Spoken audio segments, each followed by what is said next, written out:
Hi James, and welcome back to my channel. It's your girl Lizzie. If you're new here, karibu sana. If you're a returning subscriber, thank you for always coming back for more. So guys, we are back here again for another episode, another video. So let's get into it. So in today's video, I'm going to be answering uncomfortable questions you're afraid to ask, but you're secretly curious about them. And I have about 30 questions. Sijui kama nitamaliza, but we're gonna try and finish all of them. So tuanze haraka haraka, but sitaki kukimbiza video. So they say what goes up must come down, but I ain't reached my cruising altitude. Take a look at what I did, but can you imagine what I'm about to do? First question, do you ever feel like you're falling behind even when you know you're doing your best? I do feel like I am behind sometimes, and especially nikiview like kama IG, if I look, okay, I'm not necessarily looking, like kama nimewafollow, like their content itakuwa inaonyeshwa kwa page yangu, and like nacheki like naona they are, yani ni kama wanaendelea na mimi niko tu pale stuck, cause like they are achieving things I would also want to achieve in a way, but I like najipea hope, najiambia pia mimi siku yangu itafika. For now, let me just continue like just celebrating others, but inafika point like I just did away with like the people in my past. Sikuwa nataka kuview anything about them cause ilikuwa tu inaniweka pressure na there's no point, like haina haja nijistress nione ni kama niko nyuma, na I know I am doing my best at this point, so there is no point of beating myself that way or like kusikia ni kama niko nyuma, but inapita tu. What is something you've had to unlearn to protect your peace? I think over explaining myself, because let me tell you, mimi napenda kuji-explain. So that is one thing I have learned, over explaining myself. Do you ever miss versions of yourself that no longer fit your life now? Of course, like there was a time I was so carefree, like I was so free spirited. So I like na feel equal, but at the same time it's like it's no longer there, and I miss that version of me. And I hope that the more I grow, like bado itaendelea tu kukua, like haitakuwa imepotelea ile kabisa, what yeah, I do miss like my carefree self and all. Wow, that's so bad. How do you deal with feeling lonely even when you know you are on the right path? Let me tell you guys, it can be so lonely sometimes. So sometimes I find that I cry, like nalia, like natoa makasiriko yote na kulia. I talk to God, like so zingine inabidi tu umekasirikia Mungu na mwambia like kila kitu yenye inakusumbua. And then sometimes I also write down, cause I feel like when I write down ni kama inasaidianga kuclear like kila kitu yenye umebeba kwa akili yako kuhusu like that, you know, that feeling of being lonely. What else? Yeah, I think I do a lot of those three. Do you ever feel guilty for outgrowing people? I used to, but not anymore.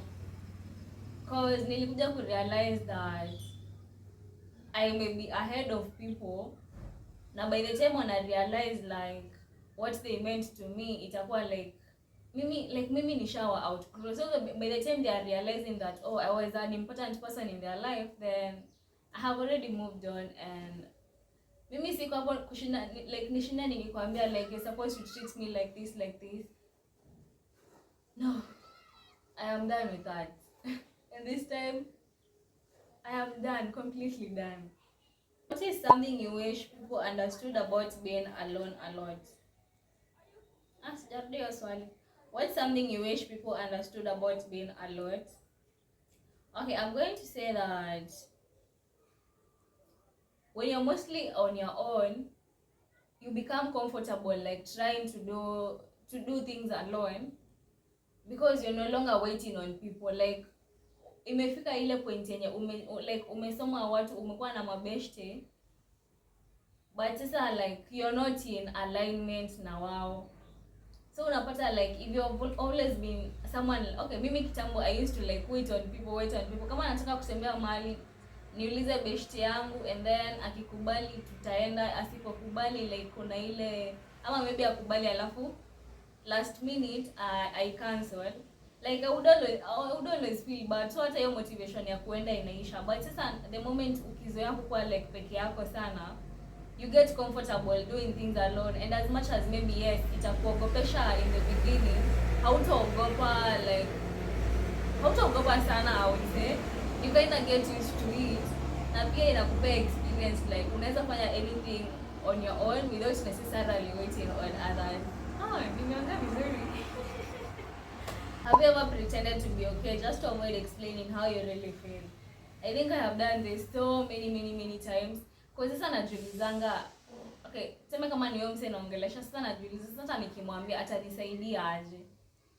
Because yeah, some things just don't have like a solution from another person. So it's for you to figure out like for yourself, kwa sababu wewe ndio unajua like the whole story. Wacha ukiambia wewe best yako like utakuwa unampea pieces and pieces. Maybe kuna zenye utaomit, kuna zenye hautaomit, but story ni wewe unaijua yote, so you can figure that out. Do you ever crave love but fear losing yourself when it finally comes? Yes. Mimi napenda kupendwa, na mimi napenda kupenda. Lakini sasa when it becomes too real, like you love me leo kweli, I'm like, what? You mean? Yeah, and like it's funny how the things that you crave the most are the things that we also fear. But in life inafaa kukua hivyo. Yeah, I do fear love, and I also fear losing myself, because I have lost myself once, twice while I was dating, and it really took a lot for me to like, after tuliachana like sasa ilikuwa ni kama naanza kujitafuta tena, and it's not like hiyo period una feeling ni kama uko lost, so that is why I kind of like fear it in a way. Have you ever stayed with someone just because they felt familiar and not because it was right? Mimi ni master wa hizi vitu. Yeah, I actually did. So this guy was reminding me of another guy. Alafu like walikuwa na tabia zinafanana, like they had some similarity. So like plus the company ya this mwenye nilikuwa na like na mfananisha na yeye mwingine, like he was like very like they were so similar, ni kama na experience huyu mtu, like you know that huyo mtu mwingine in this person like na like ni kama wanafanana, let me just say. So like hiyo like kuona like wako ni kama wanafanana sana, ndio ilifanya nikakaa hapo, which wasn't that bad after all. What is your love language, and do you think it's changed as you've grown? I feel like my love language is physical touch, act of service. Because I think growing up, mambo ya kuguzana, like hata kuhug, it isn't like a norm until now. Like for me to hug you, I have to like kind of feel safe within, like kwa energy yako. Na sasa tunapatanga like hakunanga mambo ya physical touch, mingi tu ni zile za midomo, like mnaambiana I love you, like hata I love you pia ni ngumu kusikia. Even for me like it's so hard, but yeah, I think as I grow and as I learn, it's kind of changing.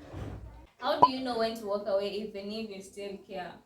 Wacha niwaambie, if you're constantly stressed about someone, then it is time for you to walk away. Like hawezi kuwa na stress kila wakati. And funny enough, you'll find that wewe una stress while the other person is just living life like you don't even matter, ama like you don't even exist. Like hawajui wewe uko stressed. So yeah, when you feel you're getting stressed about someone, it is time to walk away. Would you rather have a deep emotional connection or world chemistry? This is a tricky question, because I feel like both matter. But then kama ni world chemistry, like it's going to be more about like intimacy, like exploring that side of life. But then deep emotional connection, I feel like this one inaweza wasaidia mgrow in a way as compared to hii ingine. Have you ever ignored a red flag because it felt good in the moment? I have, not once, not twice. I think even maybe many times. What does being desired mean to you now compared to before? Being desired to me means that, like, you just don't want me because of how I look like, because of my beauty, because you're attracted to me, but because you want to know like who I am. Like, your focus haitakuwa sana sana kwa beauty, but who I am as a person. Yeah. Have you ever felt unseen in your friendship, like you were always the listener? Yes, I have.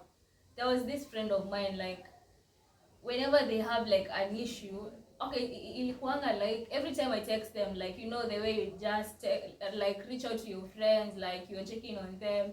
So every time like I reach out to them, like just to know how they're doing after some time, it was like they always had something negative to say, and it was like like mimi nawapea attention yangu na wasikiza, but if at all I have something like I want to like share with them and I like want them to like help me ama like wanipe insight yao, ilikuwa ni kama like I kind of felt dismissed in a way. So nikasema mimi siwezi kuanga hapa like for everyone, and no one is like the people like watu wenye I care for like that, I don't think they carried me in the same way. So yeah, I have felt unseen. How do you deal with a friend who low-key competes with you? Wee! Hawa ni wabaya.